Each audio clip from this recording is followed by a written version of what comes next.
Meus amigos, apertem os cintos, coloquem os casacos, porque hoje nós vamos rumo à Sibéria. Meus amigos, sejam todos muito bem-vindos ao quarto episódio da série Dostoiévski aqui no canal. Quem diria, hein? Já estamos no quarto episódio. Continuando aqui a nossa série, vamos iniciar no capítulo 9, que é o capítulo Bielinski e Dostoiévski 1. No vídeo anterior, eu já havia mencionado para vocês da relação do Dostoiévski com o Bielinski, da qual ele participava do seu círculo de literatos. E vamos dar sequência a esses acontecimentos. Nesse ponto, apesar de Dostoiévski ter recebido bastante críticas dos seus companheiros, ele ainda seguia muito deslumbrado com a sua condição de novo escritor, de nova promessa. Ele acreditava muito nisso por conta dos elogios que o Bielinski havia feito a ele. Tem até uma correspondência onde ele manda uma carta para o seu irmão, isso anos mais tarde, relembrando aquele período onde ele havia acabado de conhecer o Bielinski. Vou ler aqui para vocês.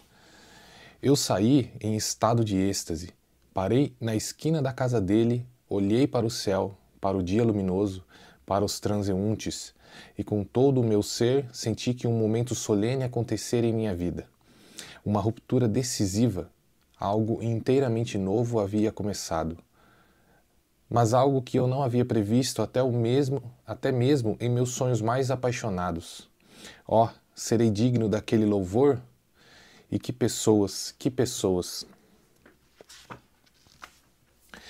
Homens assim se encontram somente na Rússia. Eles estão sozinhos, mas só eles têm a verdade. E o bom e o verdadeiro sempre conquistam e triunfam sobre o vício e o mal. Nós venceremos. Ó, ser um deles, com eles. Aquele foi o momento mais maravilhoso de toda a minha vida. Veja vocês como Dostoiévski estava se sentindo ao integrar aquele círculo do Bielinski. E ele já se sentia um deles. E naquele círculo haviam grandes escritores da época, contemporâneos dele, que já estavam ali no sucesso, incluindo nomes famosos como Turgenev, que no vídeo anterior acho que eu li um trecho para vocês, né, de Turgenev e de um outro, não lembro se era do Pushkin, mas eles estavam satirizando Dostoiévski, mas mesmo assim ele continuava aqui acreditando. E o que acontece?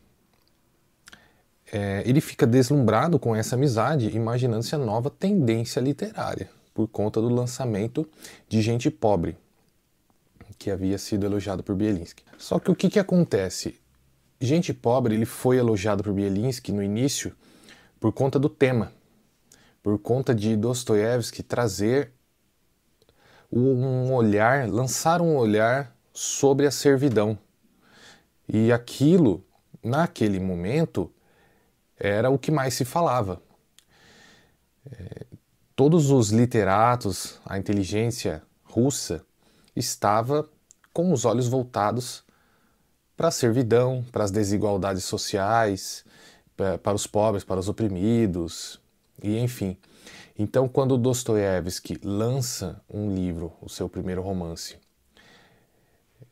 revelando as crueldades, as dificuldades que aquela classe vivia, Bielinski o elogia, mas em se tratando das suas características de escritor mesmo, ele recebe críticas de todos os lados.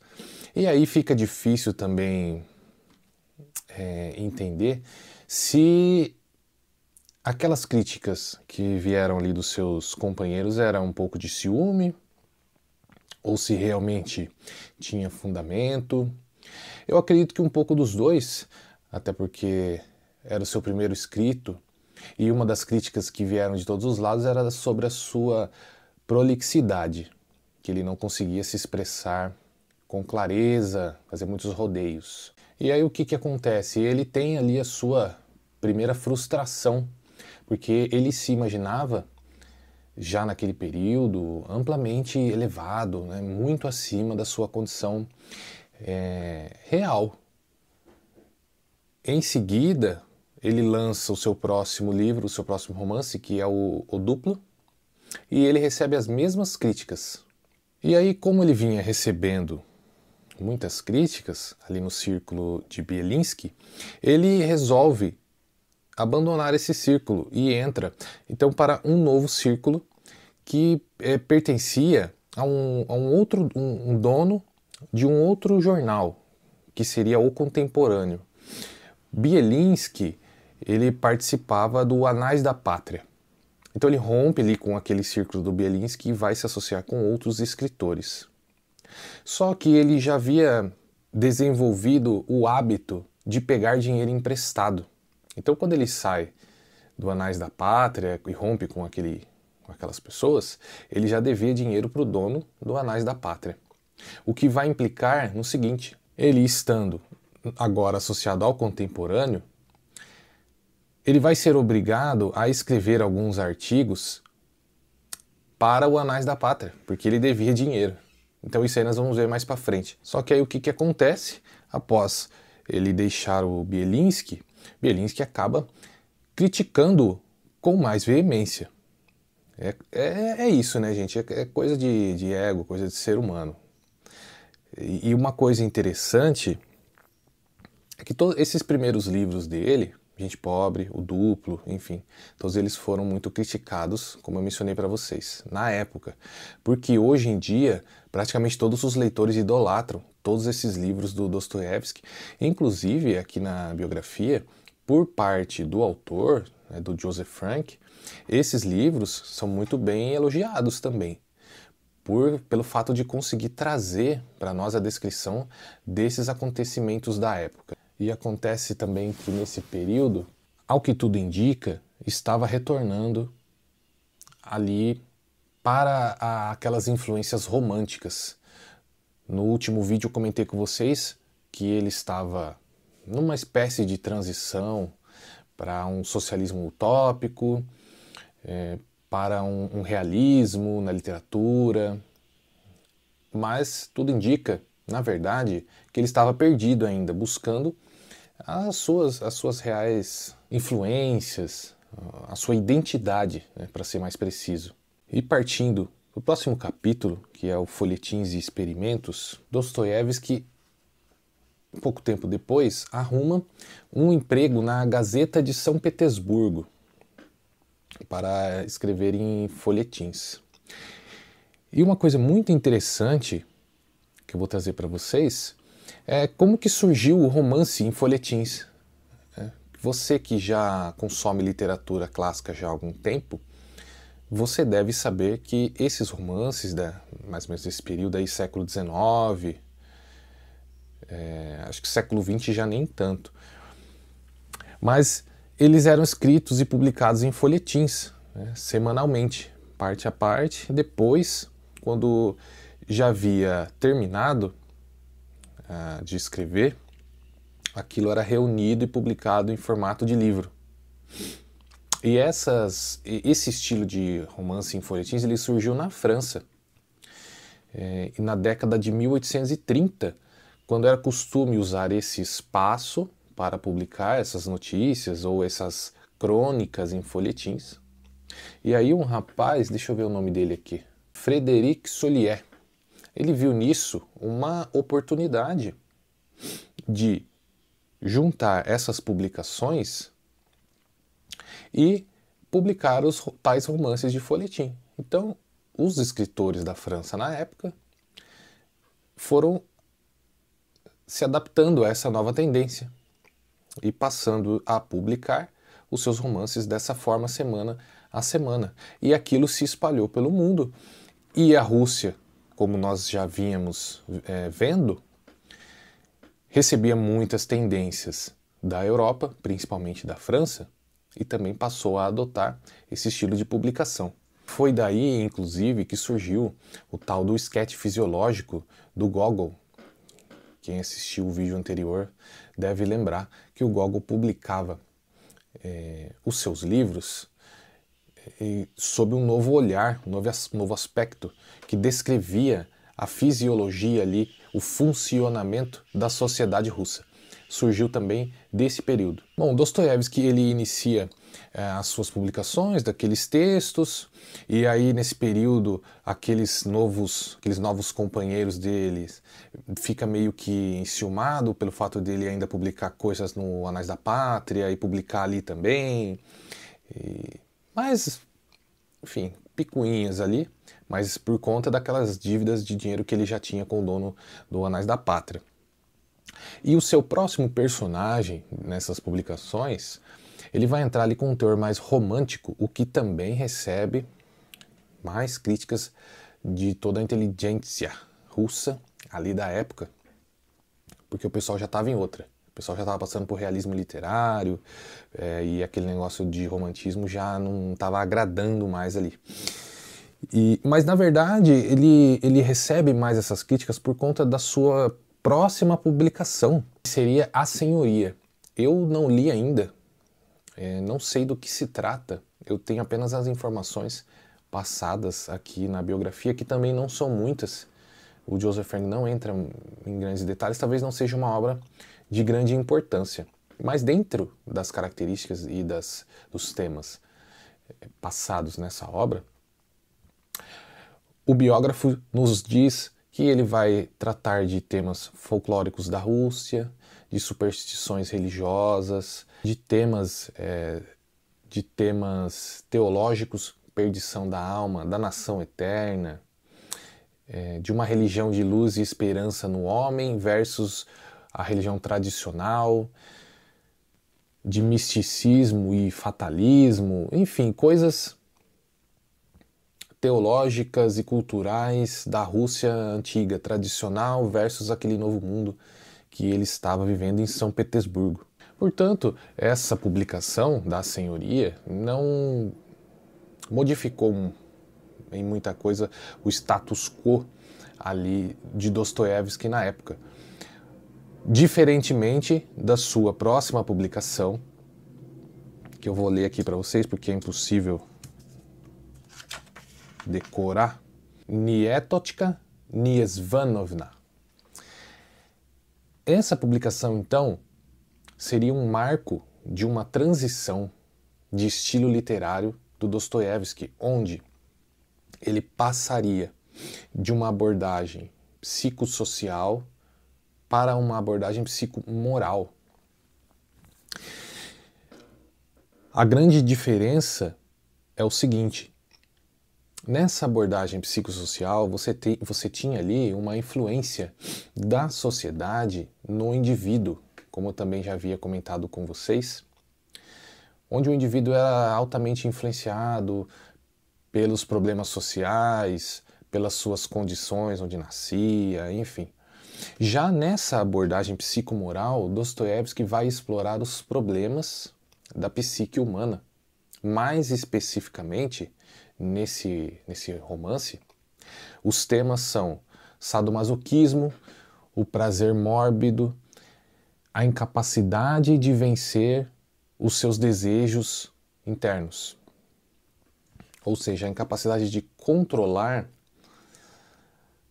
a sua vontade de sentir prazer. Eu também não li esse romance, mas já achei muito mais interessante. Muito provavelmente ele vai aí trazer bastante detalhes do relacionamento dessas duas personagens, quando no final, pelo que eu entendi aqui só com as informações da biografia, o objetivo de Dostoiévski é nos trazer um olhar de vitória do ser humano sobre esses desejos da carne. Ele já começa, então, a desenvolver aquilo que nós conheceremos mais para frente nas suas obras mais célebres, que seria o triunfo do espírito sobre a carne. Me parece também, pelas informações aqui, que tem toda uma luta de ego, de vingança, de traumas psicológicos sofridos pelo personagem. Então tudo isso faz parte do drama humano. Aqui a gente já vai notar esse olhar mais voltado do Dostoiévski para esses assuntos, o que ele vai desenvolver aí posteriormente na sua idade madura, principalmente depois que ele sai da prisão. Dando prosseguimento ao próximo capítulo, capítulo 11, Bielinski e Dostoiévski 2, esse capítulo ele é mais curto e ele serve para nos mostrar o que Dostoiévski, posteriormente, falava daquele período da sua juventude, já depois dele sair da prisão. E esse capítulo ele se inicia com Dostoiévski se correspondendo ali com, acho que era com seu irmão, se eu não me engano, dizendo que Bielinski foi o responsável por influenciá-lo nas ideologias socialistas que o levariam à Sibéria posteriormente. Já logo de cara, o Joseph Frank nos explica que essa visão foi uma visão bem romantizada posteriormente por Dostoiévski, porque na verdade, antes dele conhecer o Bielinski, ele já conhecia essas correntes ideológicas de esquerda, principalmente o socialismo utópico, como já comentei várias vezes com vocês, que é toda aquela corrente influenciada por Fourier, enfim. E todo Dostoiévski ele já sabia disso, e eu não sei por qual motivo, não sei se tinha algum motivo de conseguir algum ibope, de contar alguma história triste, não sei. Eu sei que ele joga essa responsabilidade para cima do Bielinski já bem depois. Um outro ponto importante desse capítulo é que ele detalha duas correntes ideológicas principais da época. Uma é a que a gente já conhece, que eu já falei, que é o socialismo utópico, e o outro, o hegelianismo de esquerda. Naquele período, Dostoiévski conheceu outras pessoas que já vinham estudando Hegel e já vinha trazendo aquilo para os círculos de debate. Tem duas diferenças principais entre essas duas correntes, que é o seguinte. O socialismo utópico, ele acredita na mudança gradativa do status quo para um outro estado onde eles queriam chegar. A principal mudança seria a abolição da servidão e alguns outros pontos também, mas esse era o foco principal ali dos círculos de debate. Só que eles não acreditavam numa mudança radical, eles não acreditavam em revolução armada, em guerrilha, nada disso. Eles acreditavam numa cooperação entre quem estava no poder, entre os donos dos servos e quem faziam as leis ali. Então eles queriam agir dentro do sistema, mudando algumas leis e instaurando mudanças gradativas. E outro detalhe antes de pular para o outro lado, é que é o seguinte, esse socialismo utópico se intitulava cristão. Eles entendiam que eles estavam resgatando valores do cristianismo primitivo, onde, segundo eles, o cristianismo se importava muito mais com os problemas sociais do que hoje. Aqui nós vamos já fazer uma ponte e pular para a próxima corrente, que é o hegelianismo de esquerda aqui, descrito na biografia, porque o que acontece? A principal característica desse hegelianismo é o esvaziamento transcendental do cristianismo de então, que seria o cristianismo tradicional ortodoxo. É muito importante a gente entender isso, ter isso em mente, porque talvez esse vídeo seja um dos mais importantes, que talvez seja um pilar para nós entendermos Dostoiévski daqui para frente. Por quê? A igreja, o cristianismo em si, ele tem como base a transcendência da alma. Nós vivemos aqui no mundo reencarnado, mas a nossa alma é eterna e é essa alma que vai persistir a morte do corpo. E, segundo a cosmovisão cristã, vamos passar, após a morte do corpo, pelo julgamento, depois vai ser decidido o nosso destino e, no juízo final, o nosso corpo ressuscitará. Então você vê que tem toda uma base transcendental. Logo, se você tem essa base, a sua conduta aqui enquanto encarnado, ela é regida por esse fim. O que é esvaziado nesse hegelianismo, onde ele tira completamente todo esse objetivo final da transcendência da alma e foca o olhar apenas nas questões sociais e na vontade do ser humano, que é o ponto principal dessa corrente ideológica. Então veja vocês, socialismo utópico com aquele primeiro cristianismo, que eles entendiam assim, que seria um olhar voltado para as necessidades e os problemas sociais do povo. Depois, um outro lado, que seria um cristianismo completamente esvaziado da questão transcendental, e os seus adeptos, já que falando do hegelianismo de esquerda, eles eram ateus. Então essa corrente fez? Esvaziou todo o cristianismo de sentido, explicando para os seus adeptos que o homem ele era dotado de razão e vontade, onde ele deveria se tornar o próprio Deus e resolver os seus problemas. Então é como se tivesse aqui socialismo utópico cristão, que já vinha ali mudando o foco da igreja, caminhando aí para o outro extremo do hegelianismo de esquerda, onde o sentido era totalmente esvaziado e as pessoas já se tornavam ateus por conta do entendimento de que eles seriam o próprio Deus. Você vê que tem uma transição do Deus-homem, que seria o Deus encarnado, Jesus, para o homem-Deus, onde o homem assume a responsabilidade e ele mesmo se torna o senhor das suas ações. E isso pode ser, às vezes você pode enxergar isso como uma coisa boa, porque você traz ali a responsabilidade para si de todos os seus problemas e do seu sucesso futuro ou do seu fracasso, enfim. Só que essas pessoas não estavam necessariamente fazendo isso. O que eles queriam de fato era viver plenamente as suas vontades. É aí que entra,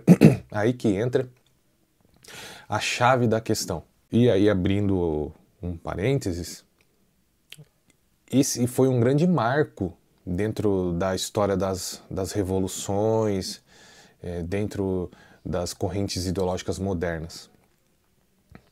Porque gradativamente você vê que o homem vai desvirtuando ali a religião e vai trazendo para si o salvo-conduto para ele fazer o que ele quer. E quando o que acontece, né?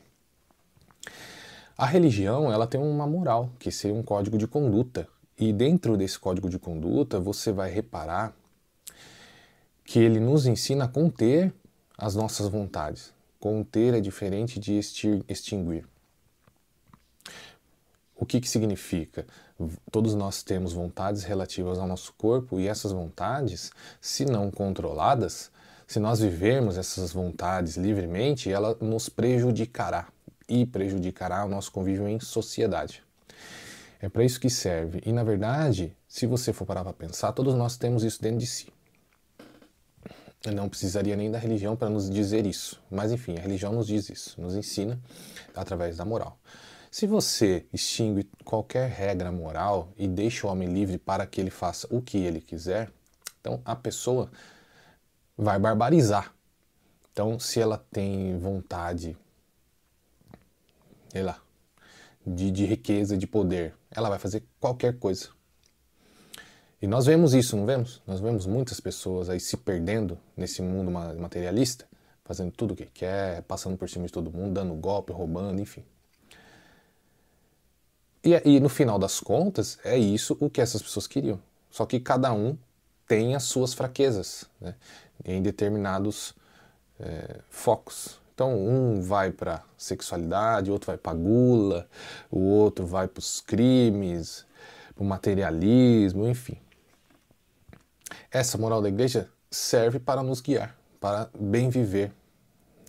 Hoje em dia, o que nós precisamos é uma simples volta ao básico da vida. E é claro também que essa corrente aí do hegelianismo dizia que era guiada pela razão, o que vai se mesclar ali na França com o iluminismo, o que é uma grande audácia, né, das pessoas que se julgavam os iluminados, os portadores da razão. E aí, se você olha a história da Revolução Francesa, você vê que foi um grande fracasso nesse sentido, porque no final das contas eles mesmos acabaram matando-se uns aos outros, né? Agora a coisa vai ficando cada vez mais interessante. Vamos adentrar a novos círculos literários que Dostoiévski vai passar a frequentar.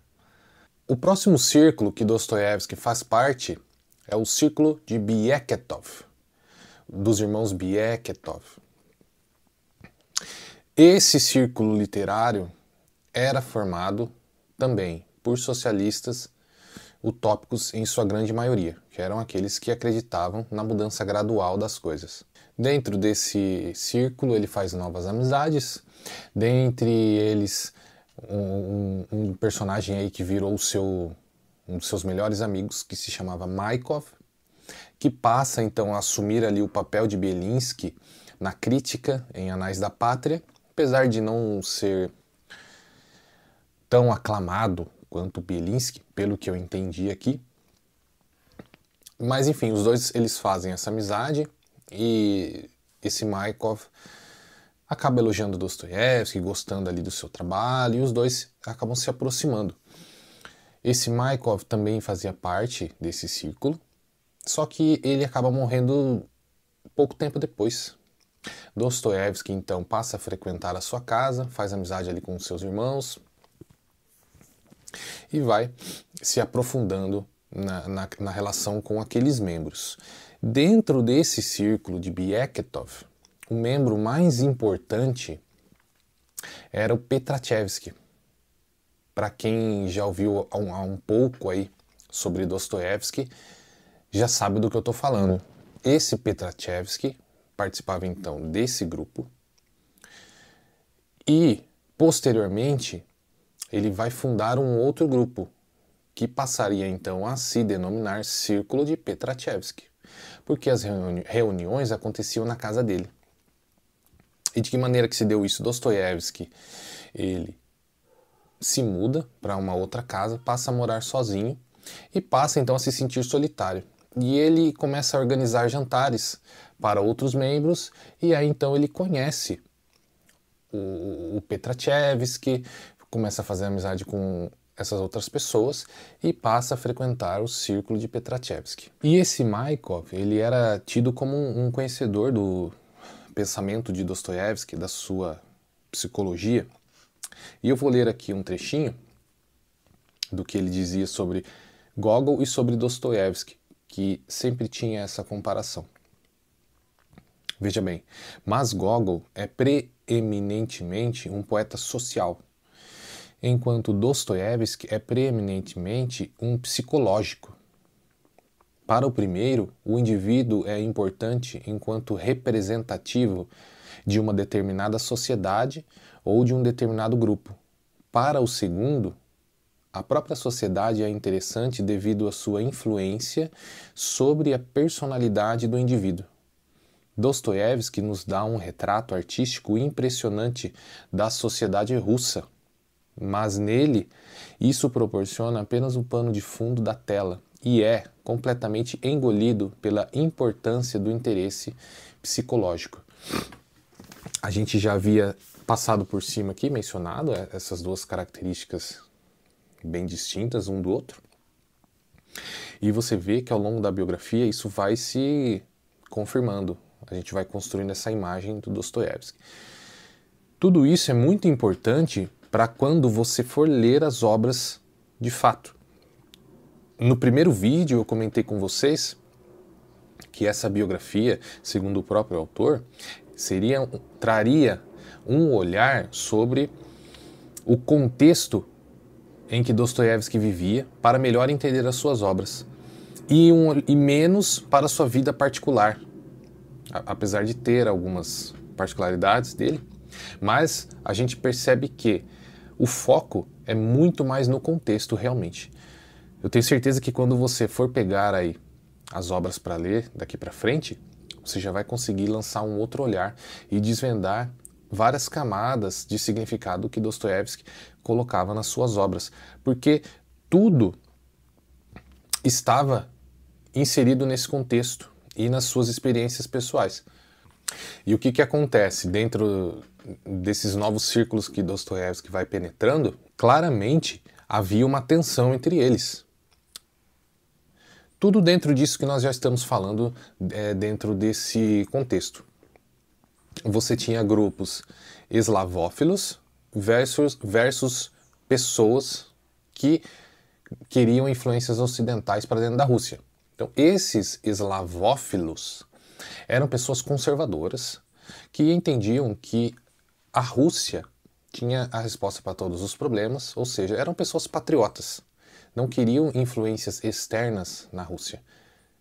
E você tinha, por outro lado, pessoas cosmopolitas que entendiam que o cidadão era um cidadão do mundo e que, principalmente a Europa, no caso, que estava muito em alta, merecia ter ali as suas influências trazidas para dentro da Rússia. Você tinha um outro grupo de cristãos ortodoxos versus um outro grupo de socialistas utópicos cristãos também. E você tinha ainda o hegelianismo de esquerda. Mas olha que interessante, dentro da cabeça aí de todas essas correntes ideológicas, dentro da cabeça desses representantes, todos eles achavam que a Rússia salvaria o mundo. Isso fica muito claro em Dostoiévski pós-Sibéria, porém com diferenças. Dostoiévski, posteriormente, entendia que a Rússia salvaria o mundo através do seu cristianismo ortodoxo. Cristianismo esse que acreditava na transcendência da alma, né? Na importância total ali do espírito para esse fim, de modo que a pessoa vivesse a sua vida para essa finalidade, sempre com vistas à transcendência da alma. Já as outras correntes eram materialistas. O hegelianismo era ateu, o socialismo utópico cristão, que se dizia cristão, era materialista, porque só se preocupava com os problemas sociais, e cada um deles achava que traria a solução para os problemas do mundo. Fato é que a Rússia, a partir de um determinado período ali, se eu não me engano, foi com Catarina a Grande, eu acho que era isso, abriu as portas da Rússia para o Ocidente, trazendo todas as influências europeias para lá. Eu já mencionei isso também em outros vídeos, né? Todo mundo achava culto, achava maravilhoso falar francês, enfim. Então, esses socialismos vieram todos da França. E dali se espalhou para o mundo. Então a Rússia, ela estava sempre se adaptando a coisas de fora. E aí eles iam mesclando aquilo com as suas influências externas. Aliás, as suas influências internas. Fica evidente que eles tinham uma grande capacidade adaptativa.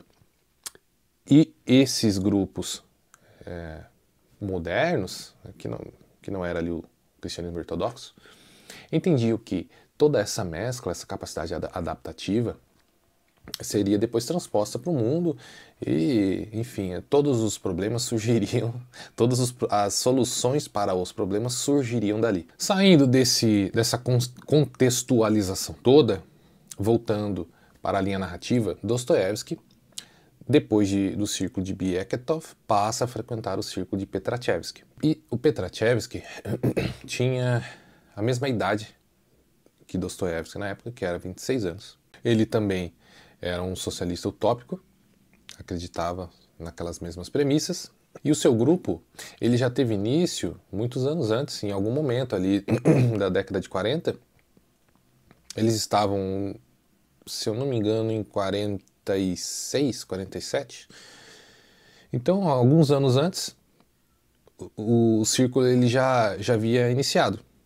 Então, quando o Dostoiévski chega, ele já pega o bonde andando. Porém, naquele círculo não se falava nada muito relevante a respeito de política, a respeito da situação da Rússia da época. Era mais conversas assim, literárias mesmo, críticas, enfim, leitura de publicações dos membros e etc. O foco ainda não era política.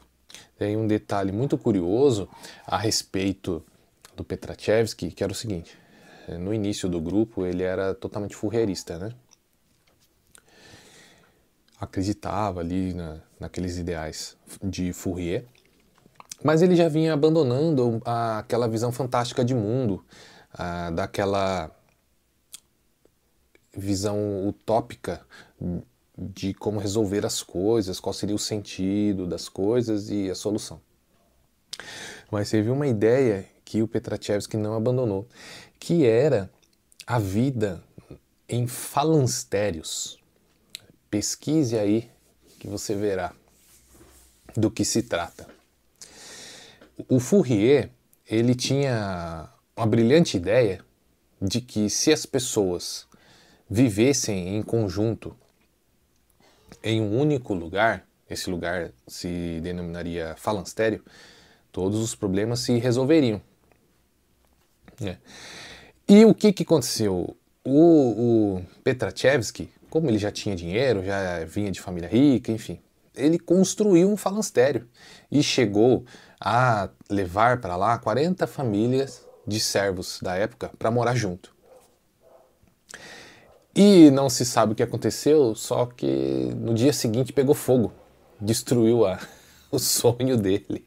Mas de maneira geral, esses falansterios teriam o objetivo de igualar a todos, eliminar o excesso de trabalho, a perspectiva de crescimento pessoal, de modo que as pessoas trabalhassem apenas para o necessário, onde cada um teria suas funções, onde as pessoas revezariam as funções para que não gerasse ali um estresse, né, e cada um pudesse desempenhar um pouco de cada atividade e todos trabalhariam da mesma forma, na mesma proporção, vamos dizer assim, né? E o principal é a vontade própria, é aquela tal da realização da vontade própria, né? Onde as pessoas fariam tudo o que tivesse vontade. Então ali você não teria a família tradicional, a mulher poderia transar com quem ela quisesse, e os homens com as mulheres dos outros, e ninguém era de ninguém, e as crianças seriam filhas da comunidade. É um regresso à barbaridade, né? E você vê que não deu certo. Não porque pegou fogo o falanstério dele, é porque já houve outras tentativas e não deu certo. Aqui estamos nós, nos mesmos moldes aí, cada um com as suas famílias, e apesar que vira e mexe sai na mídia aí um ou outro que tenta aí ter 2, 3 mulheres aqui no Brasil, é uma loucura, né? Enfim. Voltando aqui então à linha do tempo, onde Dostoiévski já estava ali participando do grupo, eu vou ler para vocês um relato de um dos membros, detalhando como eram então as reuniões no círculo de Petrachevsky. Era um caleidoscópio interessante das opiniões mais diversificadas sobre eventos contemporâneos. As decisões do governo, literatura contemporânea, acontecimentos da cidade eram trazidos à baila. Falava-se de tudo a plenos pulmões, sem a menor restrição, uma vez que as conversas tocavam sobretudo em questões político-sociais, essas noitadas de Petrachevsky nos interessavam enormemente. Elas eram as únicas de seu gênero em Petersburgo. Os encontros costumavam entrar pela noite adentro, até as 2 ou 3 da manhã, e terminavam com uma ceia modesta. Veja vocês, isso aqui já é em 48. A coisa já estava muito avançada e o grupo já estava cheio de membros. Aquilo já havia se espalhado para toda São Petersburgo. É importante também colocarmos no nosso imaginário como as coisas aconteciam naquela época. Não tinha televisão, não sei se já havia rádio na época, mas provavelmente não. E se tinha, não era tão difundido assim. Em 1848, enfim, depois vocês pesquisem aí. Como que se davam então as comunicações? No boca a boca e na imprensa, no jornal, impresso. E nós precisamos entender que a existência desses grupos de debate era fundamental na propagação dessas ideias. E todas as revoltas, todos os movimentos se davam através desses grupos. Aqui nós estamos em 1848, pouco mais de 50 anos depois, vai acontecer a Revolução Comunista na Rússia, em 1917. Aí você percebe que essa revolução vinha sendo traçada muito antes, 60, 70 anos antes, através dessas discussões literárias. Então, tudo vai florescendo ali. Começa com as influências da França, chegando, trazendo ali o seu socialismo para dentro da Rússia. Aquilo vai sendo discutido, vão se mudando estilos literários, os membros do grupo vão trazendo junto ali para dentro do grupo, com aquelas discussões, os problemas sociais da época, e aquela amálgama vai se desenvolvendo. E ao passar do tempo, vão se arquitetando revoltas. Então era dessa maneira que as coisas aconteciam. E nós vamos acompanhar isso aqui passo a passo. E Dostoiévski não gostava especialmente do Petrachevsky. Pelo que eu entendi, ele achava que ele era assim, meio bobão. Mas o principal ponto desse desgosto, pelo que eu entendi, é o fato dele ser ateu, nessa época já ter se tornado ateu, e fazer críticas muito sarcásticas à religião. Dostoiévski sempre foi religioso, sempre foi um cristão ortodoxo. Era um membro mais esporádico, e isso vai mudar daqui para frente, conforme o grupo vai ganhando relevância e outras pessoas vão chegando no grupo. Após essa época, esse período, o grupo ele foi aumentando e foi tomando grandes proporções em São Petersburgo, o que atraiu os olhares da polícia secreta, o que fez com que um agente dessa polícia secreta se infiltrasse nas reuniões. Mas o grande motivo para o aumento da fama do grupo e da adesão de maior quantidade de membros foi um acontecimento na Europa, que eu vou ler para vocês aqui, ó. Desde o primeiro dia da Revolução de Fevereiro, os eventos mais incríveis se sucederam na Europa. As reformas inéditas de Pio IX provocaram revolta em Milão, Veneza, Nápoles, e a onda de ideias liberais na Alemanha provocou revoluções em Berlim e Viena. Os alicerces podres da velha reação estavam caindo e uma nova vida tinha início para toda a Europa. Mas, ao mesmo tempo, a estagnação mais opressiva reinava na Rússia.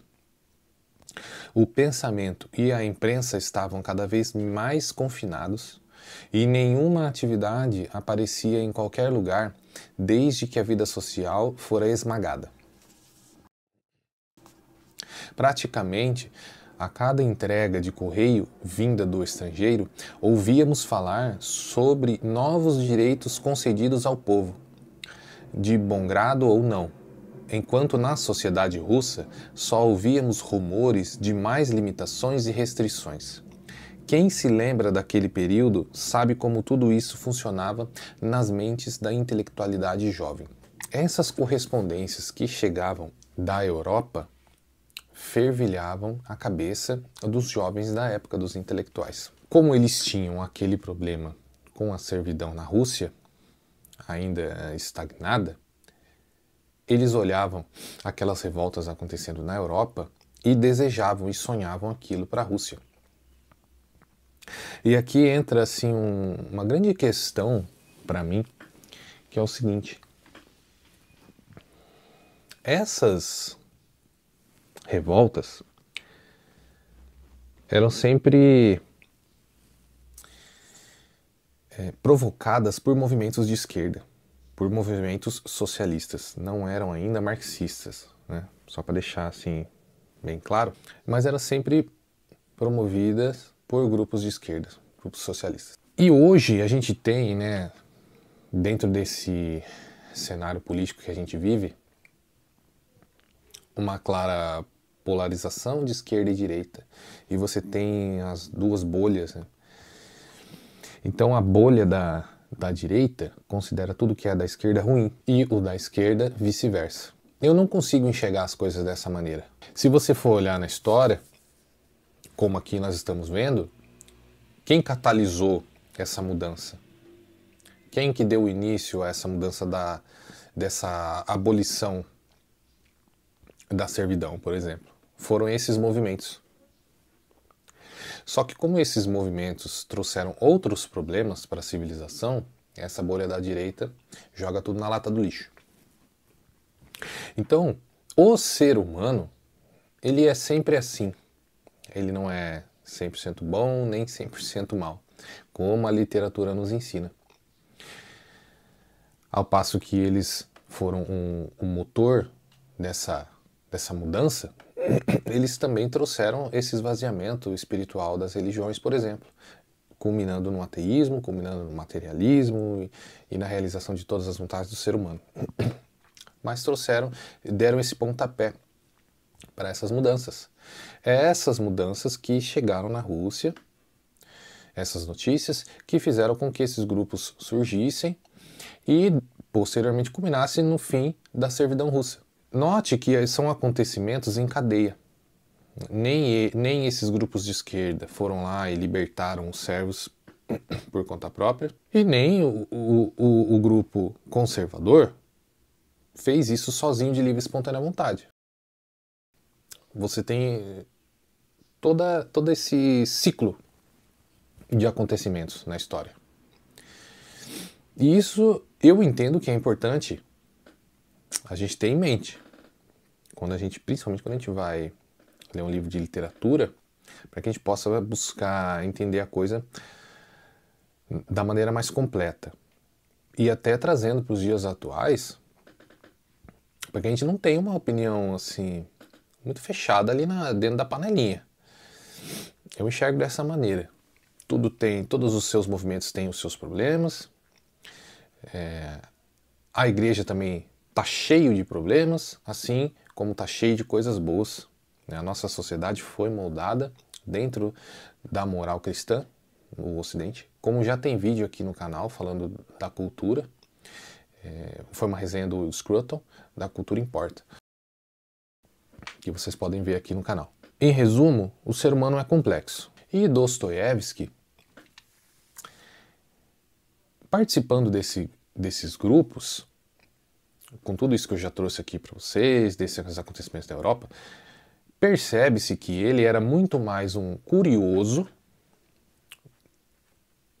de querer saber quais eram os ideais, né, dessas correntes ideológicas, do que um adepto de fato de algumas delas, porque cada uma dessas correntes ideológicas traziam uma série de soluções para os problemas da sociedade russa.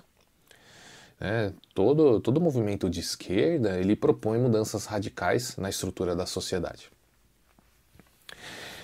E tem até uma passagem aqui, na página 187, o socialismo oferece 1000 métodos de organização social, E uma vez que todos esses livros são escritos de forma inteligente, com fervor e, muitas vezes, com amor genuíno pela humanidade, eu os leio com curiosidade. Olha aí o que eu falei para vocês. Mas não sou adepto de nenhum desses sistemas sociais.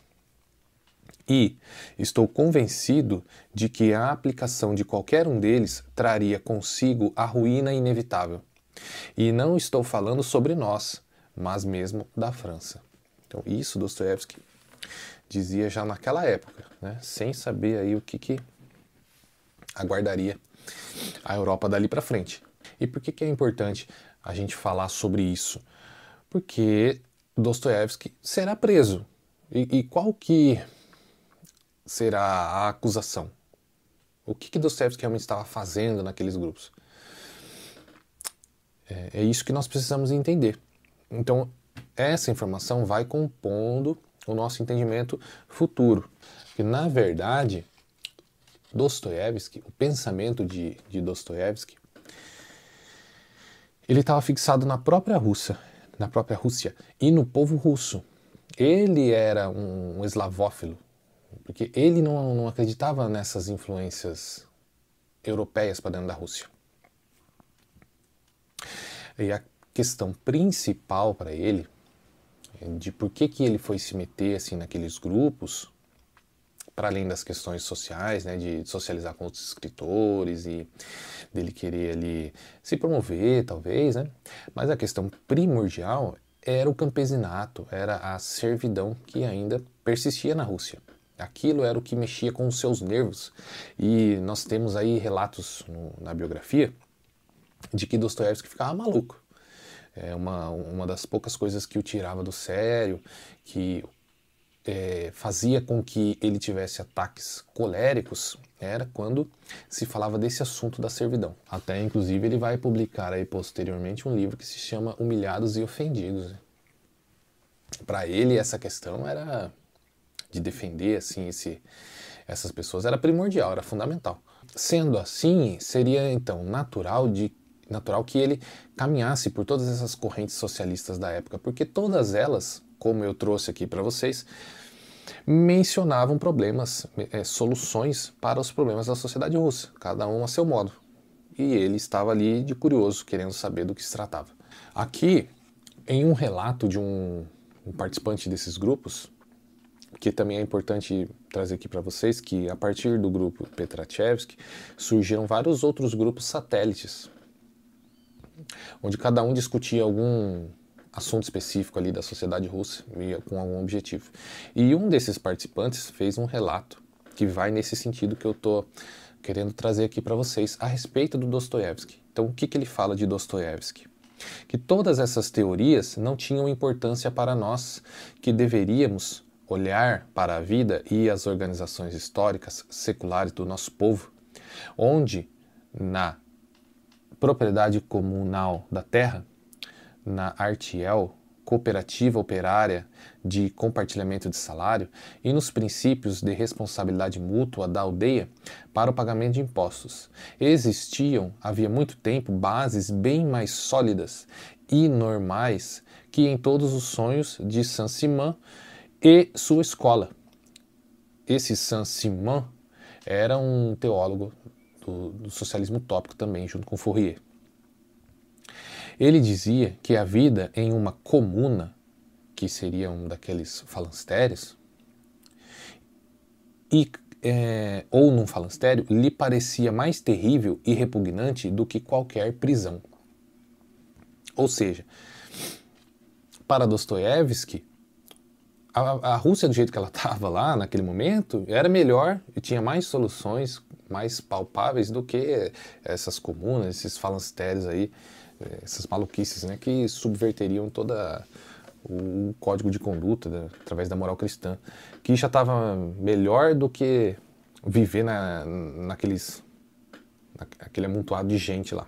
E aqui olha que interessante, lembra que eu acabei de falar para vocês que Dostoiévski se descontrolava quando falava do campesinato russo e da sua situação de servidão? Muito bem.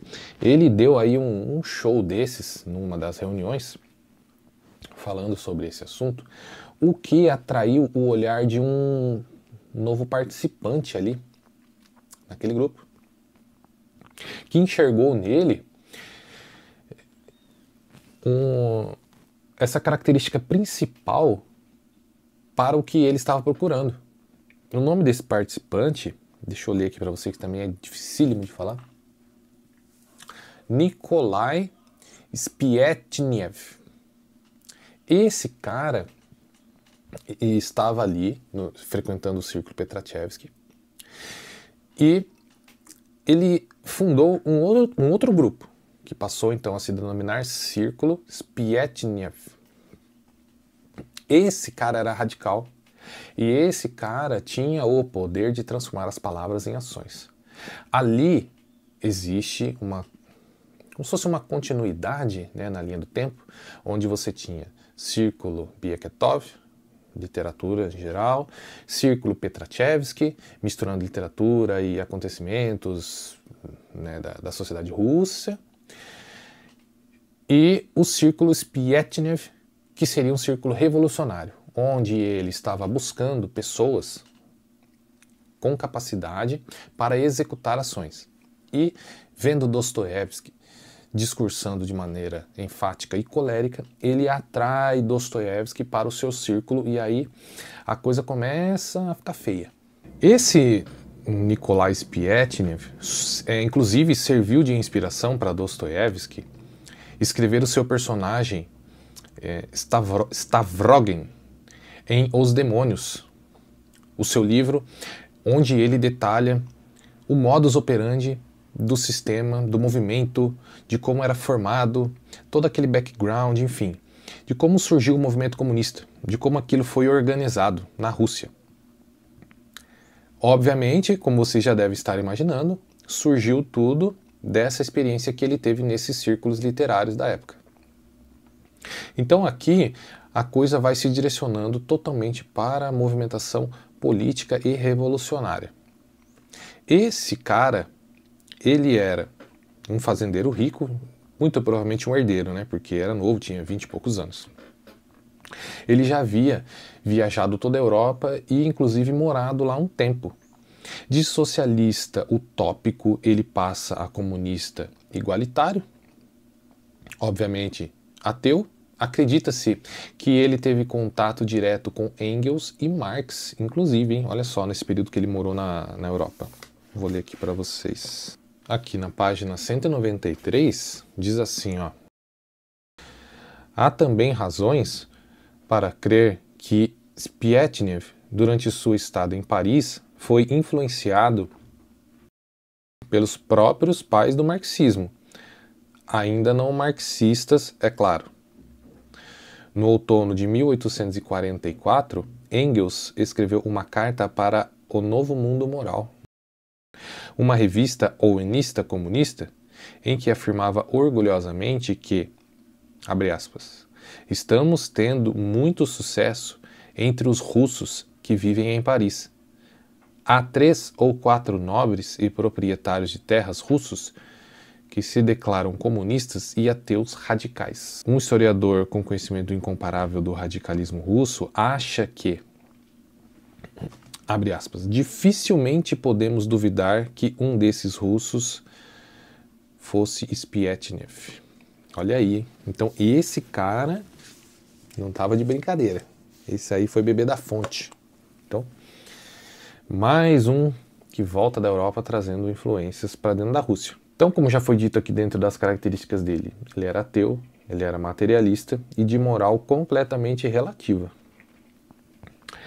Por outro lado, esteticamente, né, olhando o indivíduo ali de fora, ele era um cavalheiro completo, muito bem vestido, sempre muito bem alinhado, muito bem comportado, de temperamento, aliás, de personalidade fria, calculista e equilibrado. Um indivíduo impenetrável, né? Aquele perfil de cinema.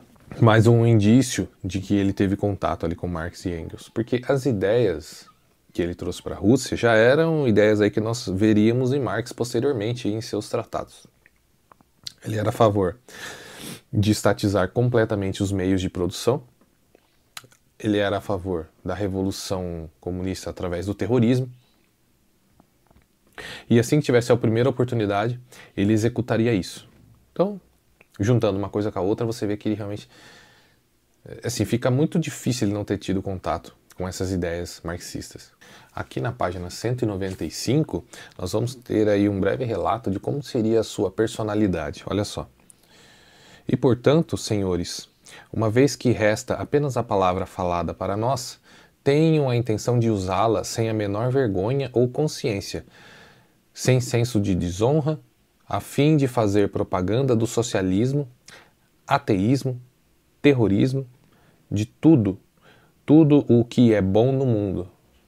Olha aí, moral relativa. E aconselho vocês a fazer o mesmo. Isso aqui é uma citação direta, abre aspas, tá? Do próprio Spietner falando no grupo lá do Petrachevsky. E aqui o Joseph Frank, ele continua. Durante o inverno de 1848 a 49, ocorreram vários incidentes no círculo de Petrachevsky, que denunciavam um radicalismo crescente entre alguns participantes. Spietner teve envolvimento direto em todos esses incidentes, ou era suspeito de estar trabalhando por trás dos panos e aproveitava todas as possibilidades que identificava para avançar além da cautela de Petrachevsky. Por que cautela de Petrachevsky? Porque Petrachevsky era um opositor ideológico de Spietner.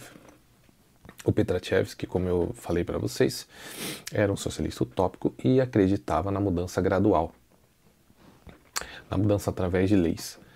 O Spietner acreditava na revolução armada e no terrorismo revolucionário. Então os dois tinham desavenças ali ideológicas, o que fez com que, então, ele criasse um outro grupo, como também já mencionei para vocês. Criado, então, esse grupo do Spietner, nós temos aqui relatos de como as coisas funcionavam dentro desse outro grupo, como que era o modus operandi. Olha só que interessante. Mombelli, que era um outro membro aí que frequentava esse grupo do Spietner, sugeriu que todos os membros da organização proposta começassem por escrever suas biografias. Aí abre um parênteses aqui.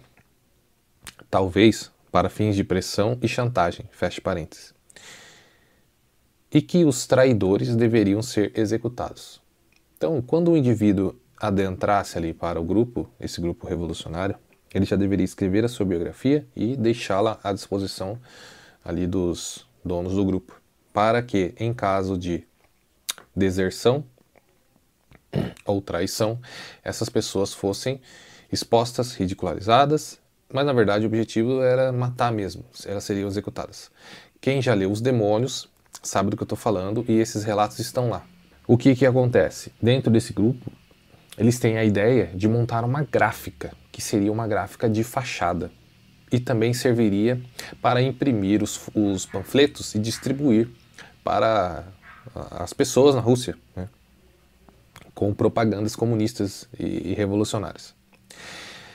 Eles passam então a comprar partes dessa prensa mecânica nos comércios, né? Então vamos supor, um grupo ia num lugar, comprava uma peça, uma outra pessoa ia no outro, comprava outra peça, e assim eles juntariam e construiriam essa prensa. Prensa essa que também está em Os Demônios. Fica muito claro, quando você lê Os Demônios a primeira vez, se você não tem esse histórico dentro da cabeça, de tudo isso que nós estamos lendo, você acha que aquilo tudo é uma fantasia, uma invenção de Dostoiévski, assim, simplesmente uma história. Agora, quando você lê tudo isso aqui que ele passou, você percebe que ele está falando desse período. Ele escreveu sobre esse período que ele viveu, com propriedade. E isso esse negócio assim de você não querer acreditar, né, é devido à gravidade dos acontecimentos relatados naquele romance. É muito chocante, inclusive a ideia do surgimento de Dostoiévski escrever Os Demônios partiu de um crime real que aconteceu na Rússia, de um assassinato. Então não vou ficar falando assim do enredo para não dar spoiler, né? Mas olha, se você quer saber o modus operandi do movimento comunista, como foi construído, aquele passo a passo até chegar na Revolução, você precisa ler Os Demônios, é imprescindível. Continuando aqui na linha do tempo, Dostoiévski então entra de cabeça. No grupo do Petrachevsky, Dostoiévski frequentava de maneira esporádica, por não, enfim, achar que não tinha muito sentido. Agora, nesse grupo ele entra de cabeça. E Dostoiévski já tinha aquele velho hábito de tomar dinheiro emprestado. Adivinhem só com quem ele foi emprestar dinheiro? Com o Spietnev. Spietnev era rico. Então, eu imagino que ele deva ter pensado assim, não vai ter problema, né, ele me emprestar um dinheirinho. Só que o que aconteceu, obviamente, porque ele emprestou esse dinheiro para o Dostoiévski para que ele virasse seu refém. Tem até uma passagem aqui, ó. Página 199, abre aspas, não vai, e vai me torturar por um longo tempo, pois tomei emprestado dinheiro de Spietnev. Ele mencionou uma quantia de cerca de 500 rublos, e agora estou com ele e sou dele. Nunca serei capaz de pagar essa quantia. O cara... Dinheiro emprestado pro Dostoiévski era dinheiro dado. Dado não, porque sempre haveria uma cobrança. E sim, ele não aceitaria o dinheiro de volta. Ele é esse tipo de homem, fecha aspas. E Dostoiévski repetiu várias vezes, de modo que a frase ficou gravada na memória de Janovsky. Abre aspas. Você entende, a partir de agora tenho meu próprio Mefistófeles. Fazendo alusão ao demônio de Goethe. Ou seja, Dostoiévski se lascou. Agora ele não vai mais conseguir sair do grupo. E aí eu vou contando essas coisas para que vocês vão construindo uma linha do tempo de como Dostoiévski saiu de um inocente literato para um preso condenado à morte. E é interessante que do círculo de Petrachevsky surgiu o círculo do Spietnev, e desse círculo Spietnev, que era totalmente revolucionário, surgiram outros círculos satélites. Mas tudo com vistas à propagação da revolução, dos ideais da revolução. Surgiu um outro círculo especificamente destinado a propagar esses ideais revolucionários através de textos literários, por exemplo, que seriam aí os meios de propaganda, através da cultura. Então, os seus membros escreviam e publicavam artigos sempre com esse viés revolucionário. Essas propagandas, elas eram escritas e adaptadas para o campesinato, para que com uma linguagem que os camponeses pudessem entender, porque o objetivo deles era angariar membros. E angariar membros que tivessem algo contra o czariado, o regime em vigor, e só poderiam ser os servos. Então, mais uma vez, note que a esquerda é o motor, o catalisador desses acontecimentos. Trouxe muitos problemas para a sociedade, trouxe. Mas eles enxergavam que havia uma necessidade. É como um empresário. Quando o cara vai lançar um produto, antes ele enxerga uma necessidade no consumidor. E ele busca resolver aquele problema. O revolucionário age pelos mesmos moldes. O cara que tem ali o objetivo de estabelecer uma revolução, ele precisa olhar para a sociedade e enxergar qual classe está com um problema, está ali se sentindo indignada, revoltada com alguma situação. Então, no caso, na época, era o campesinato.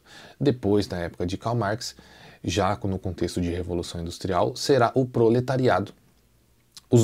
Essas duas classes ainda vão trabalhar em conjunto.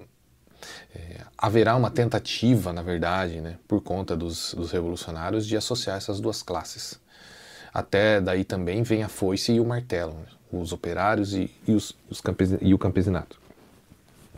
Enfim, mas veja você, que até chegar na Revolução de fato, muito trabalho foi feito, muita cultura ali foi modificada e eles utilizaram da cultura para chegar às suas finalidades. E dentro desse contexto de servidão, de campesinato, que preenchia todo o imaginário daqueles literários da época,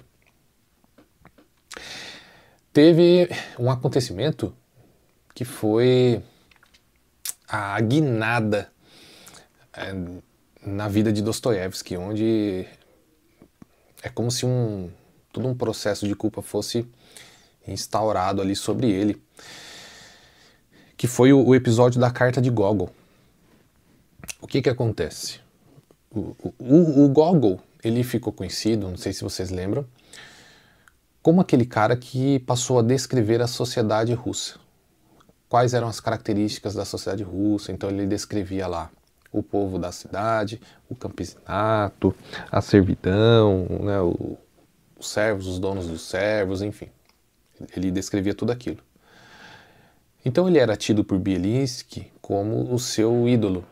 Bielinski idolatrava Gogol, rendia muitos elogios a Gogol por conta disso, né, de ter essa coragem de retratar essa realidade russa naquele tempo.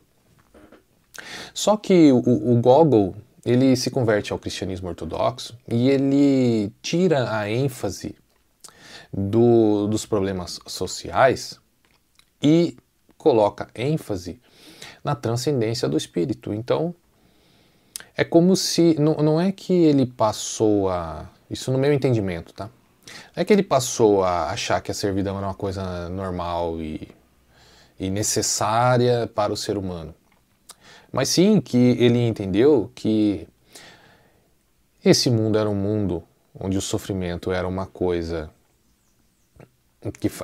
que fazia parte, que faz parte do mundo, da realidade das coisas, e que as pessoas deveriam se concentrar em salvar a sua alma. Esse foi o meu entendimento, mas não foi o entendimento de Bielinski, que ficou perdido de raiva e escreveu uma carta a Gogol. E nessa carta a Gogol, ele critica essa mudança do Gogol, chamando-o de traidor, dizendo que ele abandonou a causa da abolição da servidão e coisas nesse sentido. Dostoiévski, então, pega essa carta de Bielinski e começa a lê-la nessas reuniões do Círculo Petrachevski,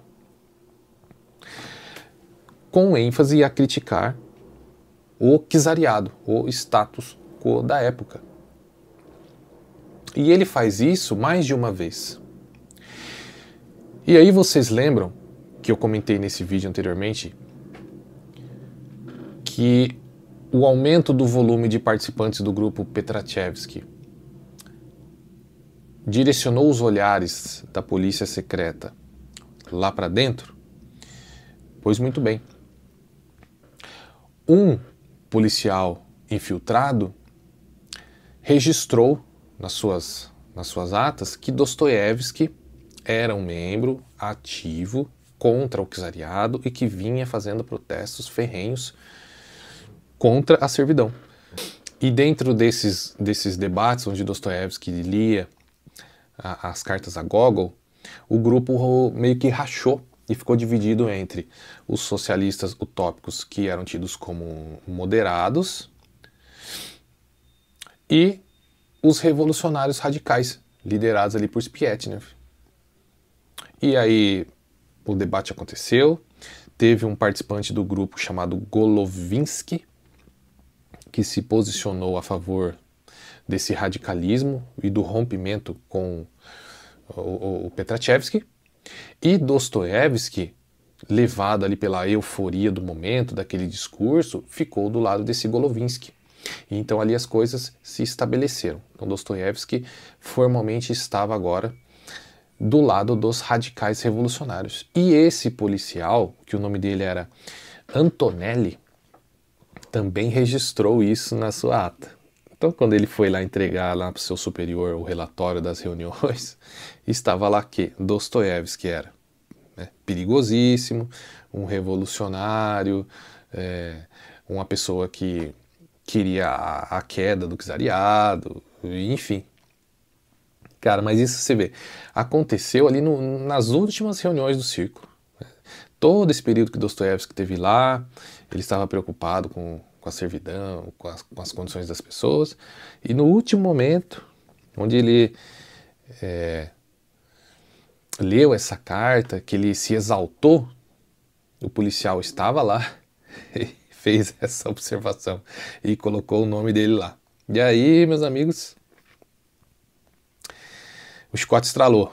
Dostoiévski estava ali, além de ler aquela carta do Bielinski ao Gogol, ele estava fazendo cópias e estava distribuindo aquilo para os membros, e os membros passando para outras pessoas, e aquilo se alastrou. Em 23 de abril de 1849, por volta das 4 horas da manhã, quando Dostoiévski voltava de uma dessas reuniões, ele foi surpreendido em seu apartamento, onde ele havia acabado de pegar no sono, pela polícia secreta. Então, nessa data, nessa madrugada, Dostoiévski foi preso. E assim, a gente encerra a primeira parte do livro. Encerra-se com a prisão. Somente no próximo vídeo da nossa série Dostoiévski no canal, nós entraremos nos detalhes e no início desse cumprimento da pena de Dostoiévski, que talvez seja a parte mais interessante da sua vida, aquilo que vai modificar completamente a sua cosmovisão e vai influenciar nos seus escritos, né? Mas eu fiquei assim bem... É porque a gente vai lendo a biografia e vai revivendo aquilo e vai, né, dando vida ao personagem, enfim. Ainda mais sabendo que é uma biografia, então aquilo realmente aconteceu. E a gente vai se entristecendo, né? Porque a gente vai sentindo ali os dramas do jovem Dostoiévski. E você vê que o Dostoiévski, ele não era um revolucionário, o Dostoiévski não era um guerrilheiro. Ele praticamente entrou de gaiato, né? Ele estava no lugar errado, na área errada, fazendo a coisa errada. Então, por conta desse... O que pesou mesmo foi esse negócio da carta a Gogol e o fato dele estar distribuindo aquilo. Porque muitos outros foram inocentados. Praticamente todos os participantes ali do grupo Petrachevski foram presos, mas muitos foram inocentados. Somente alguns foram condenados. E a vida da gente é assim, né? É o que a nossa mãe sempre falava: não ande com gente errada, não saia pra rua à noite, fique quieto na sua casa, enfim, porque se tiver uma possibilidade de dar errado, vai dar errado. E mais uma vez a gente vê isso acontecendo na história. Meus amigos, então é isso, encerramos o nosso 4º episódio com a prisão do jovem Dostoiévski. Se você gostou desse episódio, não esqueça de deixar o seu joinha, se inscreve aqui no canal se você não é inscrito, compartilha esse vídeo com as pessoas que você acha que vai gostar desse conteúdo e vou deixar aqui o link para você adquirir essa biografia do Dostoiévski, o link de afiliado para você ajudar o canal. Eu fico por aqui e um abraço e até mais.